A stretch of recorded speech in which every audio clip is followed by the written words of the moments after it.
Good afternoon, folks. It's nice to welcome you here to the Nithsdale Divisional Licensing Board of 1st of December. Can I remind everyone this meeting is being recorded and live streamed?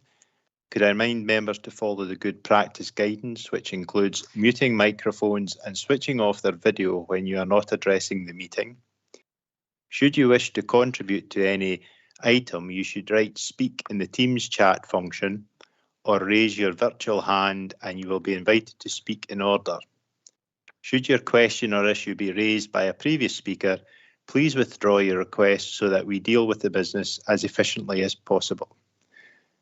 Can I approve the members' remote participation, and could we have the secretary, please, Ms. Traynor? Thank you, Convener. We have apologies, Councillor Dempster. Can I just check that Councillor Lever is with us at this hearing? Yep. I'm sorry, I didn't hear that. Is Councillor Lever with us? Yes, I am. Thank you, Councillor Lever. So apologies, Councillor Dempster. Thank you, Convener. Right, yeah. Item 2, declarations of interest. Any members with a declaration of interest?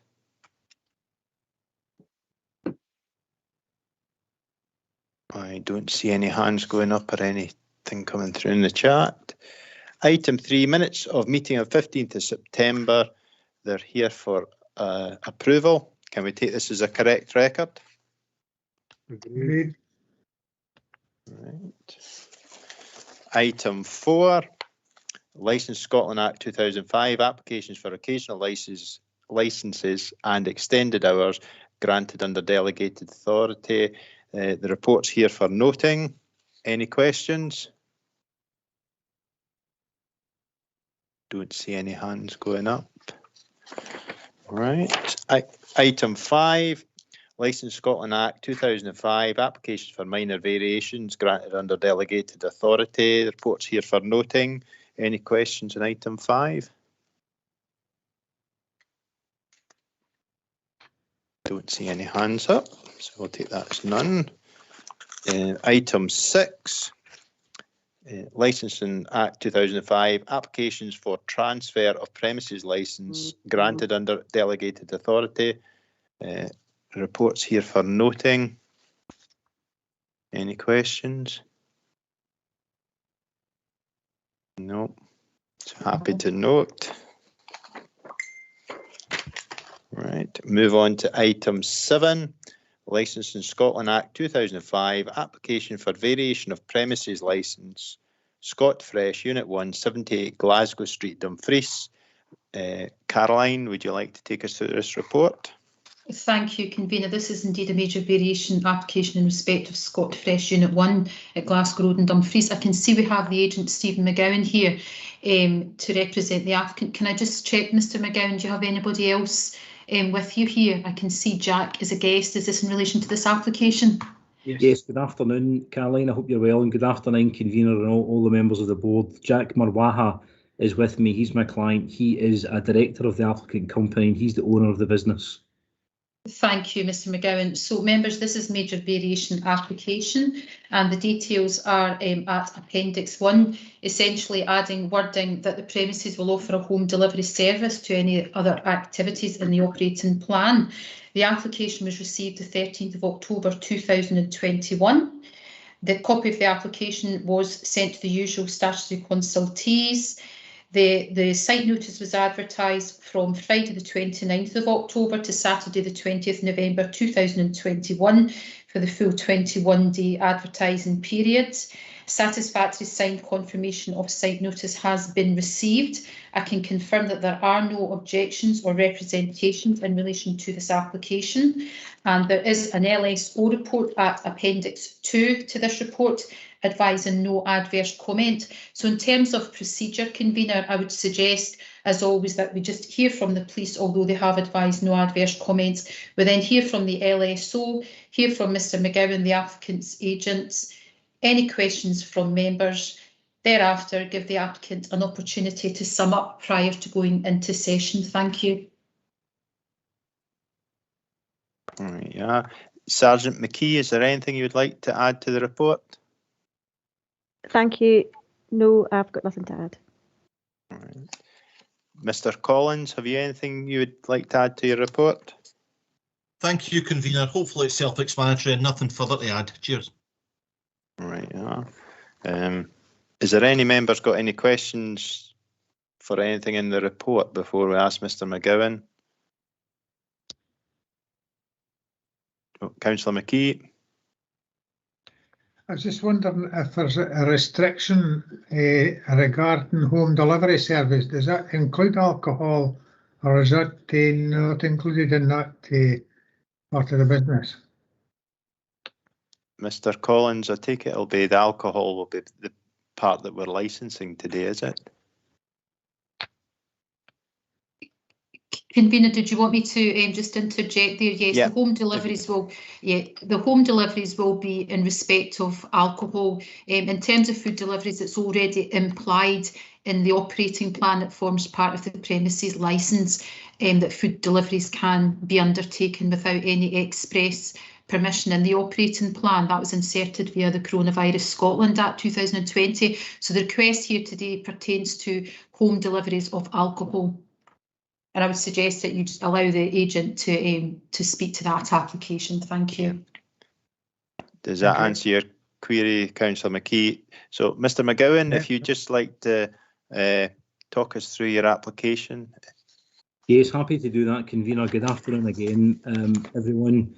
Your Honours, just by way of brief background, Scott Fresh is a family-run business. They've got around 12 or so licensed convenience stores in Scotland. Most of them are in the West.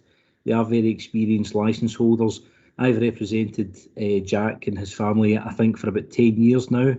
Obviously, the application today relates to the store in Glasgow Street. Some of your Honours certainly remember the convener being present, but some of your Honours will remember when this licence was originally granted.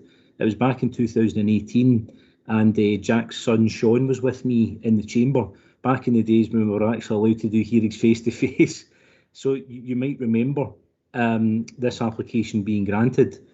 The store itself supports 10 jobs for people in the local area, and the application today really is part of a wider programme where Scott Fresh have asked us to tidy up all of the licences across the estate just to make sure that the correct wording is in place for various reasons. And today, and for this application, really the focus is on, as Mr. Collins has identified in his report, the focus is just on having the wording to capture home deliveries, and that would include, of course, home deliveries of alcohol. Jack and I are very pleased to see that there's no public objections and there's no adverse comments, but I think what my client would like to do is to give your Honours just a bit of comfort about how he and his business deal with the delivery of alcohol. This is something that they do across many of their stores, so it's not something which is new to them as a company or the family. They have a policy in place. It's something that I've helped them draft over the years. So they have a policy in place. It covers all the things that your Honours would want it to cover, if I can put that very, very shortly. They have Challenge 25 processes in place, and essentially where you're delivering alcohol to someone's door, it's no different to a customer in the shop. You know, they have to have ID. Alcohol can't be delivered if the person appears to be under the influence, and really the sort of refusal processes which are in place for a home delivery are essentially the same as if they would be for a person walking into the shop. There's a wee bit more to it than that, because as your Honours might know, there are various requirements under the Licensing Act in relation to record keeping. So again, just to give your Honours comfort on that front, that is all captured as part of the Scott Fresh policy. Your Honours will know that with retailers who do home deliveries of alcohol, you've got to keep records. You've got to keep records in the store. You've also got to keep records in the delivery van. And Jack and his family hire the drivers, so it's their own guys and girls that are out doing the delivery, and of course they're all trained. So all of the staff who are delivering alcohol are trained appropriately with regards to things like Challenge 25, and other examples I could give you would be to include, for example, the forms of age verification which are allowed, types of ID, and best practice in relation to refusal.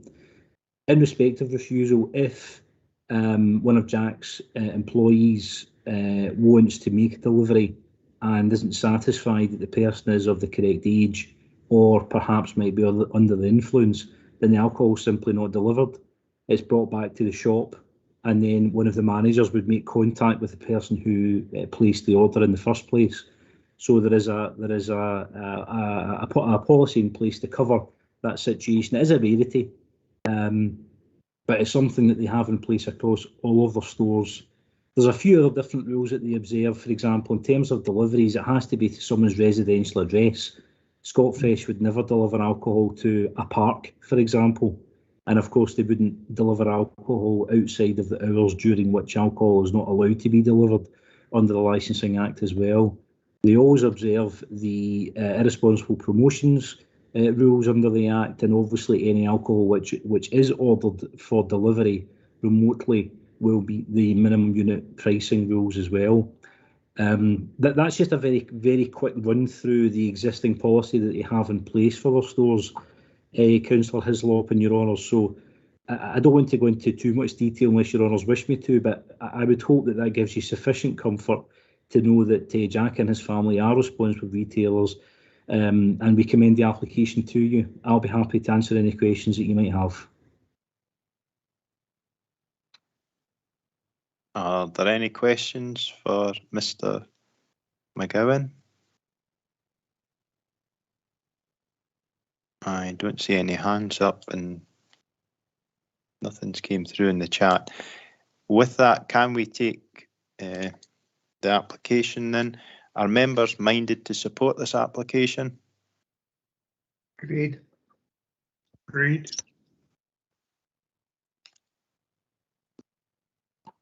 Yeah, agreed. No dissent. We'll take that as a unanimous decision. Ms. Traynor, could you just confirm that for the board, please?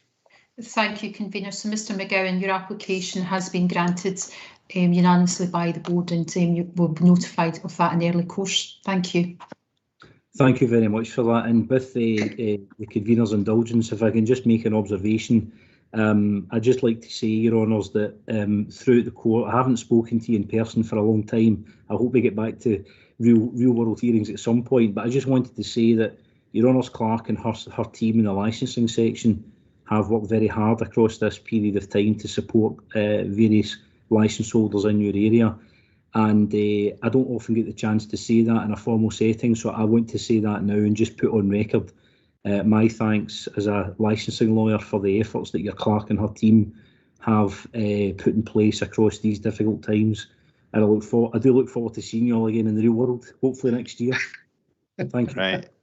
Thank you for that, Mr. McGowan. We normally hear complaints, but it's always good to hear the good parts as well, and it gives the staff a wee bit of a boost as well to know that they're appreciated. So thank you very much for your words there. You're welcome, and all the best, and Merry Christmas to everyone when it comes. Likewise to yourself. Have a good season of goodwill. Right, we'll move on to item 8 now, which is Licensing Act 2005, application for variation of premises licence, Cavan's Arms, 20 Buccleuch Street, Dumfries. Ms. Traynor. Thank you, Convener. This is indeed an application for a major variation in respect of the Cavan's Arms at Buccleuch Street in Dumfries. I just want to ensure that we have someone here to speak to the application. Sometimes it's difficult to actually see on screen. The premises licence holder, Gary Jeffries, is he here with us? He's attending by telephone. Can you hear me? Yes, yeah. Can you just state your name for the board, please, sir? Sorry, can you just confirm your name, please, for the board? Yeah, Gary Jeffries. Thank you. So, members, you can hear that Mr. Jeffries, the current premises licence holder, is here with us, attending by telephone. So, the application for a major variation is detailed at Appendix 1. Essentially, it's showing the addition of a new outdoor drinking area which is attached to an already extended and outside drinking area. I do believe that you have been emailed a version of the layout plan, and also Mickey, our LSO, has also very helpfully taken pictures of the outside drinking area that is the request for today, and I believe that you've had sight of those pictures. So in terms of procedure, our usual statutory consultees were advised of notice of the application. In terms of the site notice, it was displayed for the continuous 21-day period from the 29th of October to the 20th of November 2021, and satisfactory signed confirmation of site notice has been received. I can confirm that there have been no objections or representations in relation to this application. You'll find at Appendix 2, you have the LSO report advising no adverse comments. Appendix 3 is a comment from planning advising that there is a current pending planning application in respect of this area, and at Appendix 4, an email from Building Standards confirming that there's an outstanding building warrant application in respect of the area. I can confirm that I have contacted both Planning and Building Standards and requested an update on the position that they've articulated in Appendix 3 and 4, and there is no change. Both planning application and the application for building warrant are still currently pending. So in terms of procedure, Convener, I would suggest, even though the police have advised no adverse comment, that you hear from the police, you hear from Mickey Collins, our LSO, you consider the planning comment, you consider the building standard comment, and then you hear from the applicant, Mr. Gary Jeffries. Thereafter, questions from members, and allow Mr. Jeffries the opportunity to sum up, and then I would suggest you go into session. Thank you. Well, Sergeant McKee, have you anything to add to the report? Thank you. No, there's no objections from Police Scotland. Right, yeah. Mr. Collins?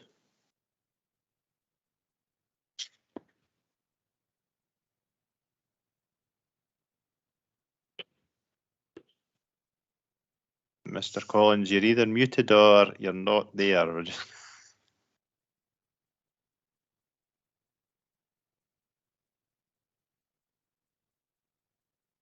Sorry, Convener, I am here. I had a technical issue there. Apologies. No problem. Hopefully, the report was Hopefully, the LSO report was self-explanatory. We've worked very closely with the applicant right the way through this process.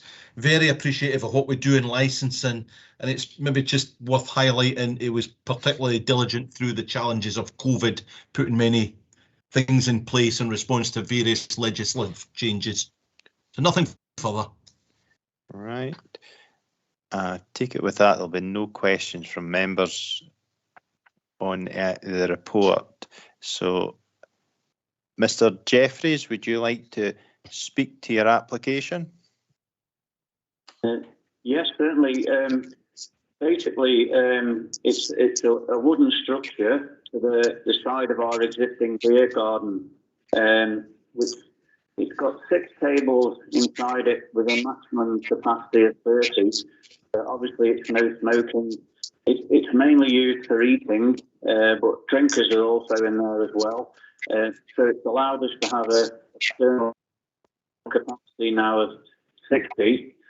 We've also got TVs, lighting and heaters in there. We have a camera in the barn as well, so we're able to monitor all the behaviour from our reception area.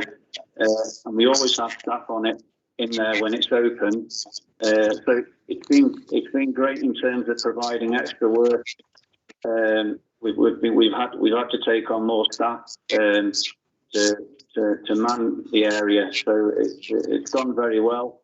We try and keep the area spotlessly clean, and we listen to any observations from local people, you know, regarding noise, etc., and always, try and act on that. And we don't seem to have had any issues. It seems to be going very well. Thank you. Thank you for that, Mr. Jeffries. Is there any questions for Mr. Jeffries on his application?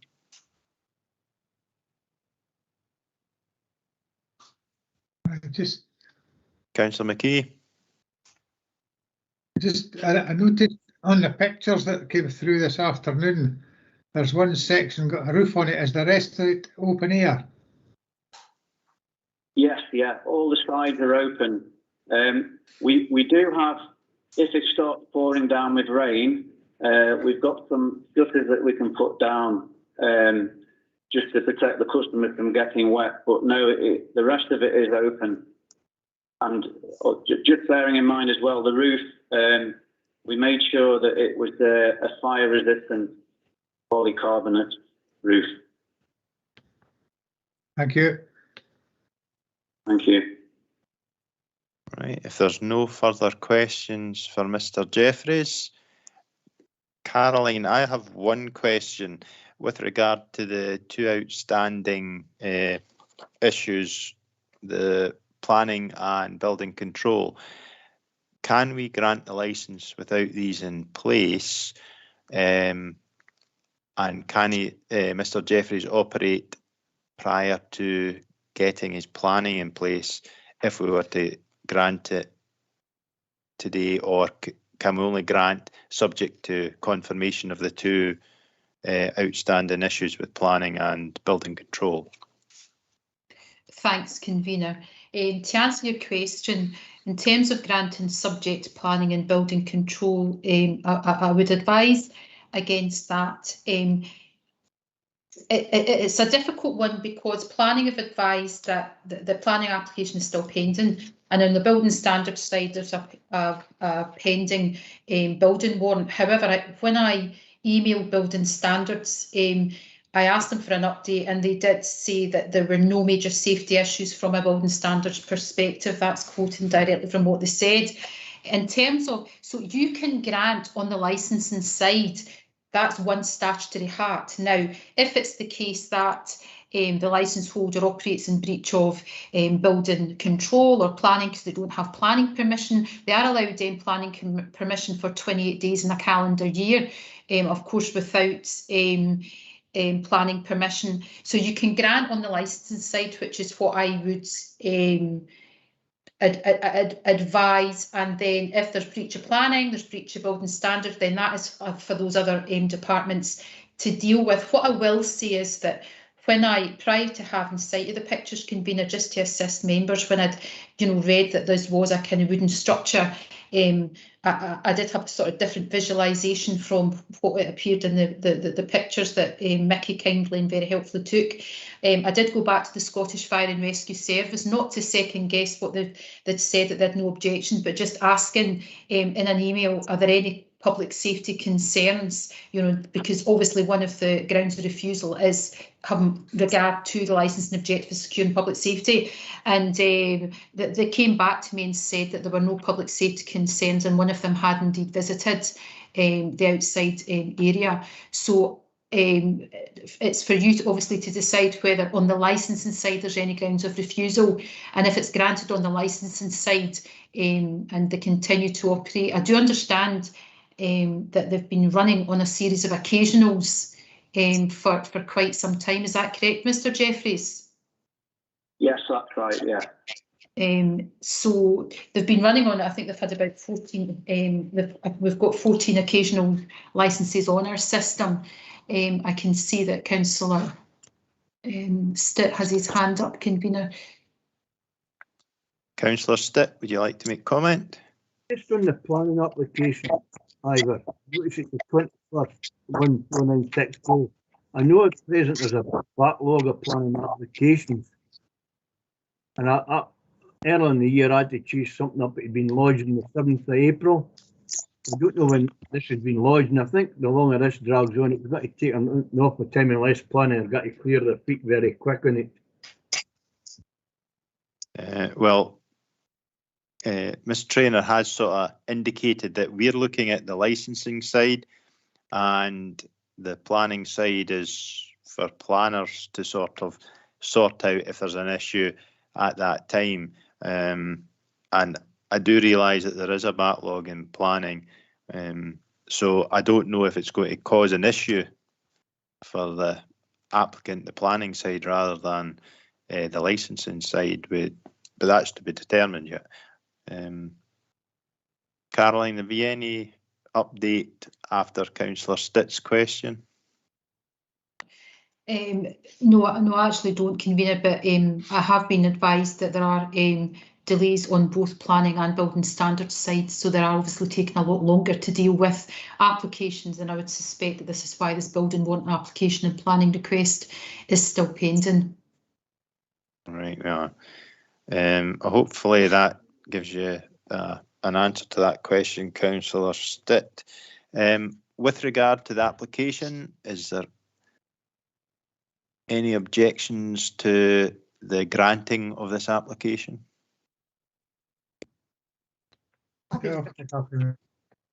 Chair. I think that was a unanimous support for it. Ms. Traynor, if you'd like to confirm the decision. So just confirming, convener, that the board has decided to grant the application, and there's no dissent there. Okay, thank you. So, Mr. Jeffries, the licensing board has granted your application, as you've just heard, and you will be notified of that decision in early course. Thank you very much. Right, I have no further business. Can I thank you all for your participation? Well done, Chairman. Thank you. Thanks, Well, convener. who is